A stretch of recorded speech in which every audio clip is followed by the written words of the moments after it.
might have heard this term thrown around a lot.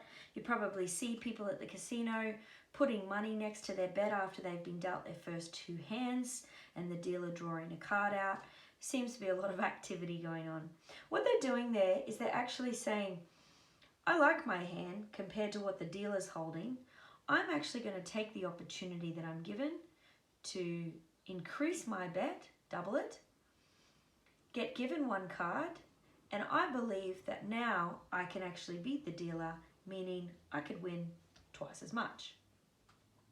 There are certain times when you're allowed to double, first and foremost, and then there are also certain times when you shouldn't double. So let's first talk about being allowed to double. What I mean by that is, in the majority of casinos in certain countries, so for example where I am currently in Australia, you can only double your hand if you're holding a 9, a 10, or an 11. You actually don't have the option to double on any other hands except for when your total equals 9, 10, or 11. And it also has to be your first two cards.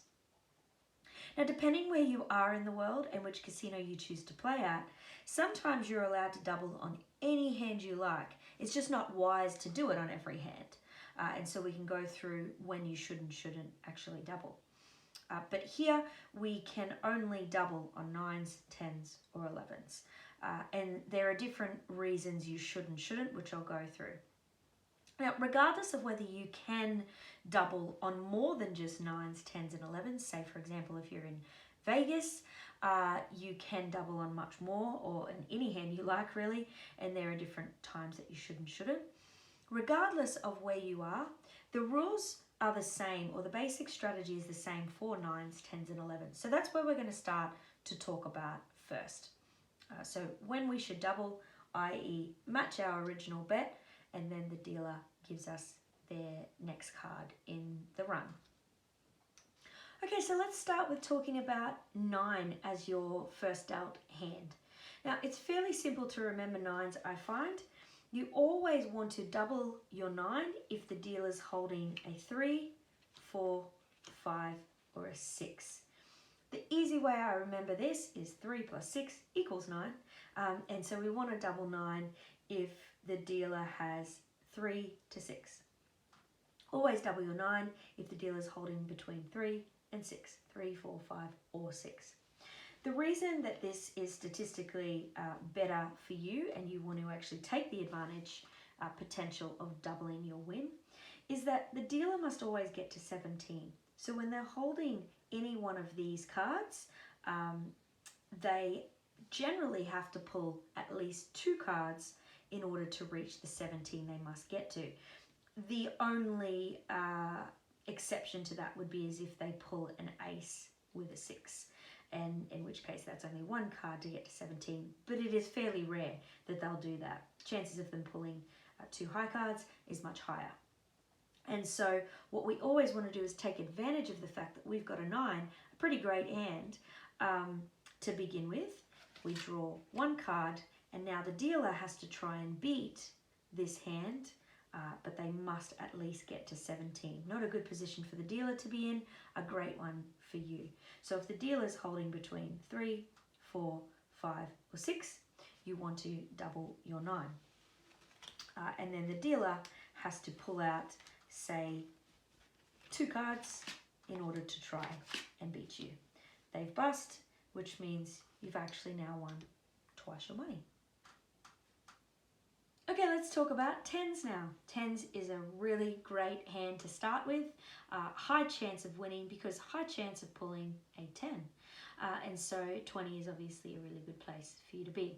And so when it comes to doubling on a 10, it's actually very, very favorable for you to take that opportunity to potentially double your money.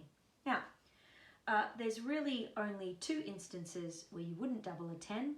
That's if a dealer is holding an ace or a 10, because the chances of them either breaking even with you or beating you is quite high. So we always double on the 10 if the dealer is holding less than 10. Any of these.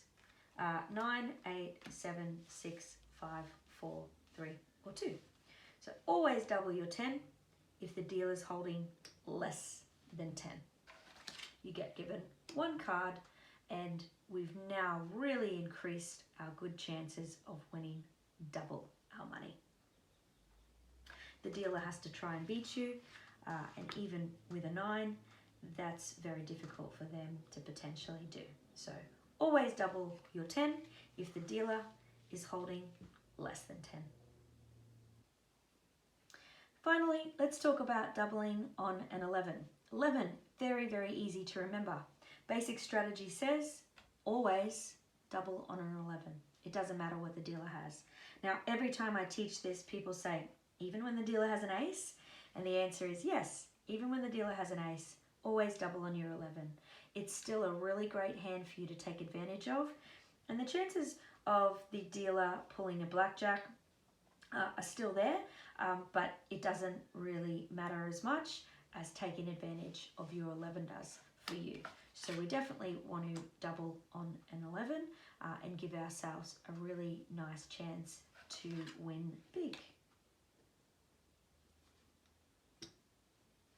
So to recap, double on a 9 if the dealer holds 3 to 6. Double on a 10 if the dealer holds under 10. And always double 11.